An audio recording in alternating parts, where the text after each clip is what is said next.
Do you read me over? Be advised, you are coming in weak and unreadable. Say again, Com Tower. This is Pacho. Do you read me over? Pacho, this is Com Tower. I read you Lima Charlie. Com Tower, Com Tower. Request permission to launch and commence the field op. Over. Stand by. Pacho, permission granted. I say again, permission granted. Roger that. Launching podcast in 3, 2.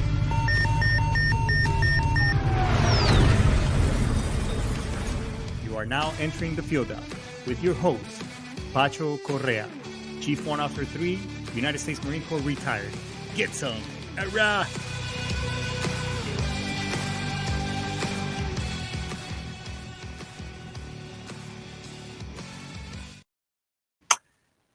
Get some. What's going on, everybody? Welcome back to another amazing week here at the field op.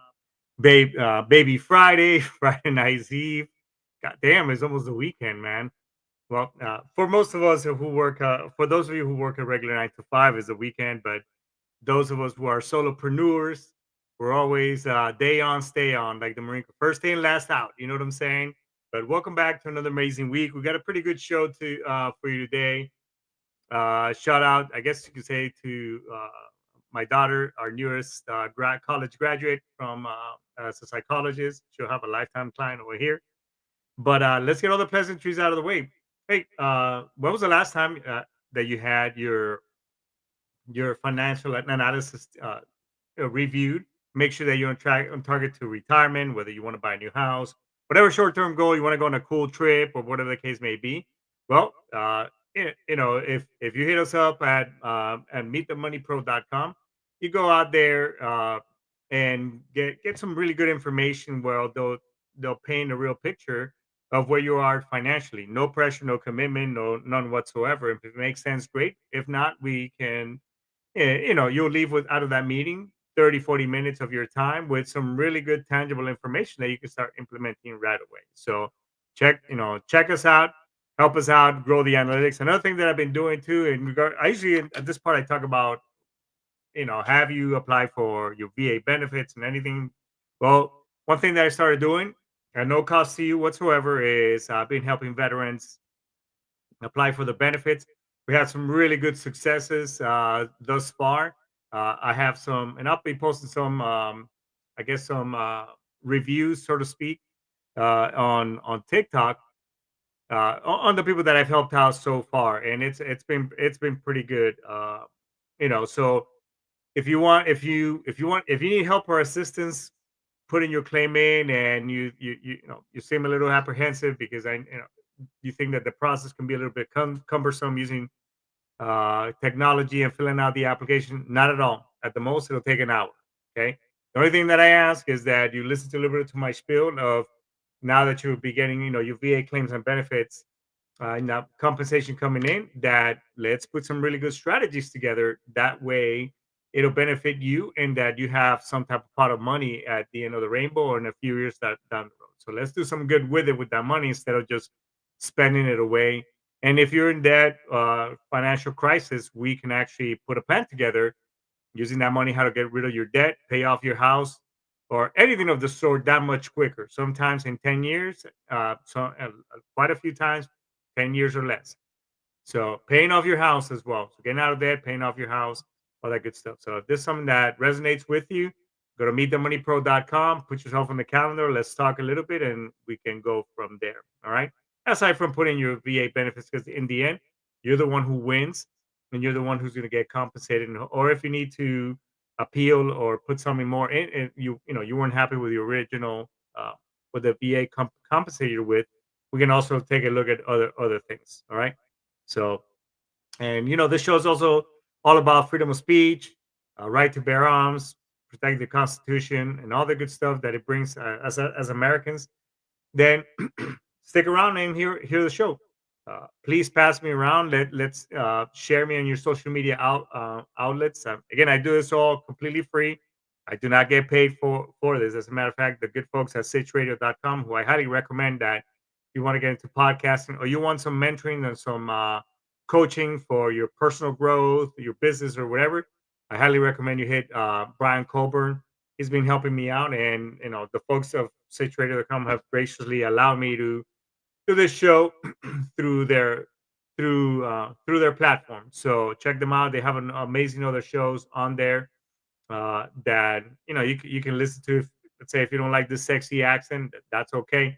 Check out go to sitchradio.com and check out some of the other stuff that they have. All right. So I think that's pretty much all the pleasantries of the show. Uh, my daughter, she likes history. I'm a bit of a history buff per se.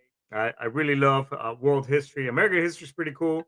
Don't get me wrong, but when I was going for my undergrad, I was actually going for a teaching degree with a focus on history, world history, because it's more broad. You get to know the history of other places, all that good stuff. So today we're talking about one of the most iconic battles in the United States Marine Corps and obviously American history. So it's the Battle of Mount Suribachi and the flag that was raised, during that battle. And obviously, everybody talks about that really iconic photo that was captured. And but what it took to earn that moment is some very, every service member should know. I mean, as a Marine, I mean, this is embedded into us in boot camp. I mean, the raising the flag of Mount Suribachi, obviously, it was Clint Eastwood made an amazing movie, Flags of Our Fathers too. It's in regards to all the folks that participated and everything. Uh, and on the flip side, there is a movie from the Japanese side, Letters from Iwo Jima, which I highly recommend anybody here to watch. Again, this show today is just it just isn't about the picture. It's about the reality of battle and the volcanic ash, the relentless enemy fire. Marines who were there who fought inch by inch up a mountain that didn't want to be taken. I mean it was crazy. And again, the only way to get better and to prevent history by studying it. And although it does sound somewhat cliche-ish, uh, you know, history. Unfortunately, history does tend to repeat itself, and it's like we don't even although we study it and that we keep making the same mistakes. If you don't believe me, well, shit, look at FEMA. I mean, thousands of reports have been done on their past mistakes and whatever case. And even to this day, I mean, nothing's been done or how to revamp the system. But that's a whole different podcast. So, I mean, let's talk a little bit about, I mean, the hell that was, they called Iwo Jima. I mean, this place is located in the middle of nowhere. When I was in the Marine Corps, stationed at Mount Fuji during the earthquake tsunami, and that's, man, I could do an entire podcast about working with Craig Kaczynski. He's been on the show, as a matter of fact. He was my CO during that time frame, and some of the folks here who listen to the show, Bree Hapkin, uh, and a shout out to everybody that right there at and Rick Saka. I know he's a huge supporter of the show as well. But I mean, I had a chance. Well, some of us did have a chance to go over there, and if any Marine here has had the privilege of going onto Mount Iwo Jima, Iwo Jima, Iwo Jima, please go ahead and put your comments on the show. I'll send you a link invite and you can jump on the show. We could talk about your experience there. But it's in the middle of nowhere in the Mariana Islands in Japan. Uh, it was basically needed as a emergency landing site for B-29 bombers. I mean, it was a very critical point uh, to to be used as a launch point for further assaults on Japan. Obviously, back in the day, I mean, they had to take all these long, launch all these flights from Hawaii and all that stuff. I mean, and for refueling options, logistical, it was a huge logistical critical point for obviously the U.S. to be able to, when Japan got involved. Obviously, we all know about what happened in Pearl Harbor and all that good stuff. Uh, and Japan knew it was a huge value and fortified it obviously accordingly. They fought tooth and nail for this piece of landmark because obviously it was very very critical. So from the enemy's advantage and standpoint, those believe it or not, and again, those of you who've been over there, the place is not that big at all whatsoever. But I mean, imagine having 21,000 entrenched Japanese troops, and under the charge of General Kuribayashi, who obviously, the guys was no, well known during that time frame, and in Japanese history. So, and just like we've seen it in Vietnam years later, I mean, they had a huge elaborate network of tunnels, bunkers, and as well as hidden artillery. It's, again, I've heard stories of people who've gone over there and gotten a chance to see just the place from uh, you know firsthand, and they it just it's very surreal and breathtaking at the same time. And just to think that you're actually standing in a piece of history, a landmark piece of history that was such a crucial point for the U.S. During World War II.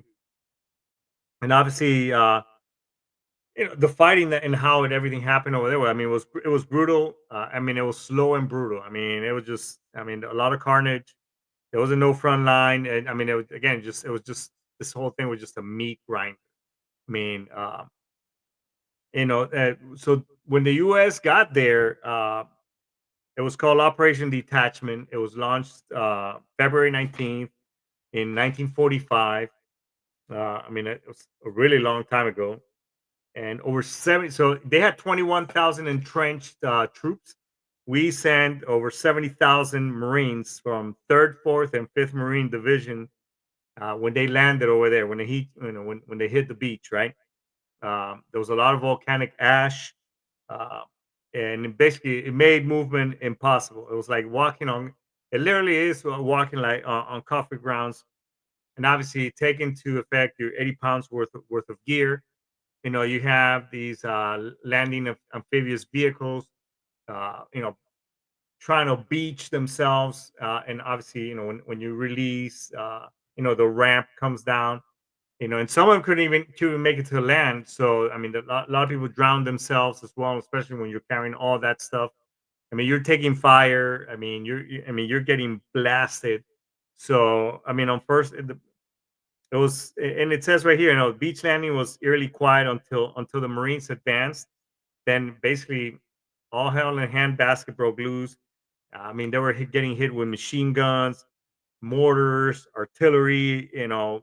Fro- you know, I mean, it was like coming out of from the middle of nowhere, from all these concealed positions again. So obviously, the end, you never can take the enemy, and you can apply this concept pretty much in life and in everything. I mean, you never um, take the enemy from granted. What do I mean by that? Is that never underestimate that person, that individual, or whatever the case may be. I mean, literally. I mean, they you may get surprised, and maybe you get your ass handed as well. So, when the Marines land, hit the beach, and I mean, it was kind of quiet, and then just pretty much all hell broke loose. So think about that for a second. And then, uh, just a quick story. I had the chance, um, to go to Hawaii twice. But obviously, in the parts that we went on the first time, well, it was with my kid's mom and them, um, in a long time ago. I never got a chance to see like really volcanic beach and and basically how it. But years later, my now wife, we went to Big Island, and over there, just some of the beaches are just made out of volcanic, that volcanic ash and everything. And we were walking on it. I mean, I mean, it was just, I was in sneakers at the time, and just to get to the water, I had to walk through these lava rocks and everything else. I mean, just being out there walking around, my shoes got torn and just beaten up. So imagine you trying to crawl through this stuff. You're getting, and obviously you're in camis, your boots and all that stuff. I mean, I could only imagine, right? So, let me just tell you a little bit about the terrain. So, just picture yourself for just a second. Uh, the terrain it's 546 feet tall. It's basically kind of looming over the southern end of the island. right? And it's basically it's a dormant volcano, and it was turned into a fortress. So again, it was riddled. Not only was riddled with tunnels, but it also had pillboxes, snipers. Pillbox is basically it's a place where they put a machine gun. It kind of looks like a ball, and I mean, they just firing at you, and obviously snipers all over the place, just picking away at these Marines who are trying to make their way up. You know, so there was a lot of tactical challenges that went with it. So imagine just advancing just literally yard by yard, just little by little and I mean you could pull up videos exactly while being shot at too. So imagine, you being shot at. I mean, and just basically, inch by inch, you know, fighting tooth and nail. You might as well break out, your e tool, your fork, your knife, all that stuff.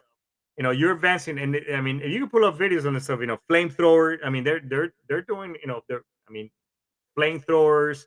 Um, satchel charges.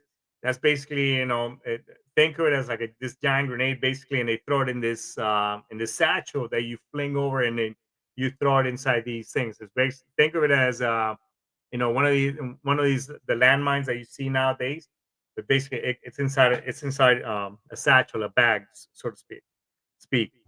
And obviously at the bottom there, there's tanks, but it's not, when these people are entrenched and inside those tunnels, it's not really doing it. It's not really doing much. I mean, every cave, could house a sniper or a machine gun or a machine gun's nest as well.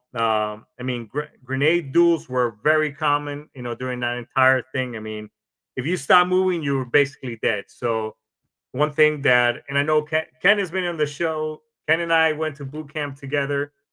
Uh, you know, I don't know if you remember the whole little thing that we used to say in boot camp, but what is discipline? Discipline is moving, it's kind of like moving towards the fire by firing a maneuver. So basically, us as Marines, we're taught that you don't, we, because the only way to go forward, the best way to go is forward towards the fire, right?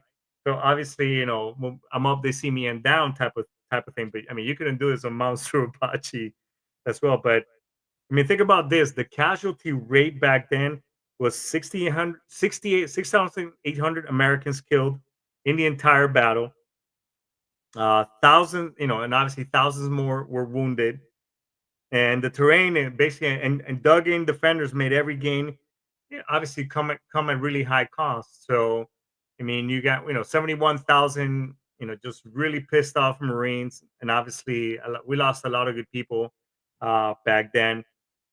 And obviously there's a lot of great heroes came out of this battle. Back then was obviously Medal of Honor recipient like Herschel Woody Williams. He was a flamethrower operator. Can you imagine? I mean, it's got to take. And I mean, just thinking about it right now. I mean, it takes a big set of balls. It doesn't matter, whether it's shooting at you. I mean, you're operating this flamethrower thing, and you watch it. I mean, you're burning human beings alive. And I get it's a survival. It's either them or me. But can you imagine after all is said and done? And I know that, and that's what they call that. Those people from World War II, like, the greatest generation. I mean, a lot of them didn't ever even talked about, back then, PTSD or shell shock, as it was called back then. Nobody was very vocal about it. But can you I can't even imagine, what this person went through. I mean, just thinking about, his PTSD and all that stuff. Think about all the corpsmen, all our fellow devil dogs, as we call them, as a term of endearment. Just think about these guardian angels out there just doing their things, sacrificing themselves, trying to help out their fellow sailors, fellow Marines, being shot at as well. And how Marines had to adapt. Again, it's all about adapt and overcome.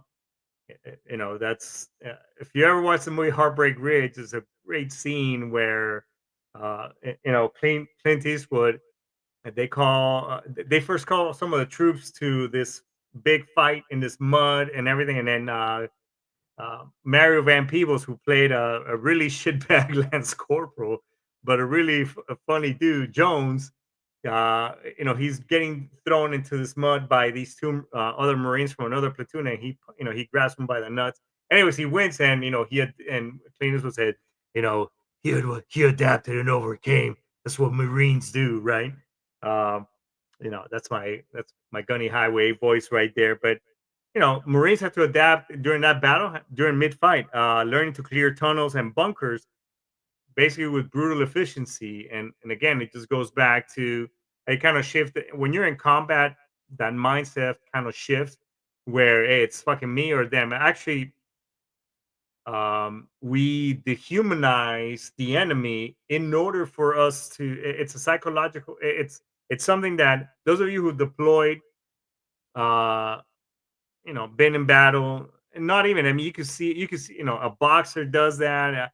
Just about any situation, we tend to dehumanize to some degree the person or the individual, or let's say you're slaughtering a cow, but we as humans, we just make this switch, uh dehumanizing or just making this thing, it's not longer an animal that whimpers or whatever. We completely change it, and turn off that switch, so we can do what we need to do. You know what I'm saying? So something to think about when the next time that you're in a fight, you're like, fuck this guy. Again, they're no longer an individual. That's your enemy. That's your target. If that makes sense, right?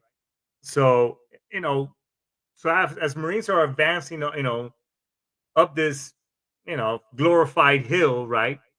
uh there was two raising of two flags, for those of you that didn't know. The first flag was actually raised by a 40-man patrol, from Echo Company, 2nd Battalion, 28th Marines, right? But then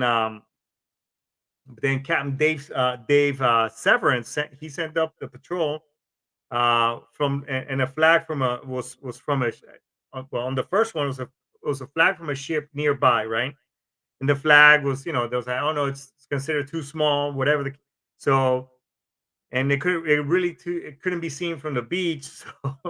So per every higher up story that you can have, then they get this message from the higher ups, hey, we need to switch the flag. So, and then obviously that's when you see that second iconic flag, photo, or that video that you see on black and white, where and the people were Sergeant Michael Strank, Corporal Harlan Block, PFC Franklin Sousley, PFC Ira Hayes, Native American, uh, PFC Renee Gagnon, and PFC Harold Schultz. Uh, Schultz was identified much later that he was also part of that photo, right? Uh, and then obviously Joe Rosenthal, the guy who took the picture, he won the Pulitzer Prize, for capturing the photo during the second, raising. And obviously, and that photo became, back then, to raise money for the war effort. The government used to sell bonds, so that photo became the face of war bonds, kind of like as a morale booster, as well as, and for the Marine Corps itself. I mean, shit. Uh, it's still a symbol to this day. You can find it on every Marine Corps paraphernalia. No, and not to get a little bit ahead, but you know, there, and believe it or not, there was a lot of controversies back then as well. Oh, Ken, you've been there? God damn it! If you, dude, what if you have photos? Send it to me, or I mean, I can put you on the show, man. Oh man, so hey, fellow Devil Dog Ken Crenshaw, Corporal Crenshaw in the house. Ira, get some. Yeah. So my man got to, dude. I didn't know that. That's cool. But there was a lot of controversy behind, obviously, back then. Obviously, there was initial misidentifications of who was actually in the photo, who, who raised the flag, so to speak. Um, so, believe it or not, some were actually killed in action shortly after the photo was taken, as well. And obviously, there was those of us who've been to combat, and you've lost friends, you know, like Ira Hayes over here. There's a lot of survivor's guilt is what they call, or syndrome. So I was, and he had a lot of that, and obviously, PTSD, um, and just a lot of media media scrutiny during those times. It's a really good comment, bro. Uh, you know, so, but I mean, I highly recommend that if you haven't seen that movie, Flags of Our Fathers. I mean, I always lose my shit, to some degree. We it doesn't matter. I mean, not to compare ourselves to some of those brutal battles back in World War II, but still, losing friends, coming back, and then telling the stories. Just it hits you. So why does it still matter? Why? Talking a little bit about beyond the photo and that legacy of Mount Suribachi. I mean, just like I was saying earlier, and the symbolism behind it is that it's used for the Seventh War Loan Drive. It raised $26 billion back then.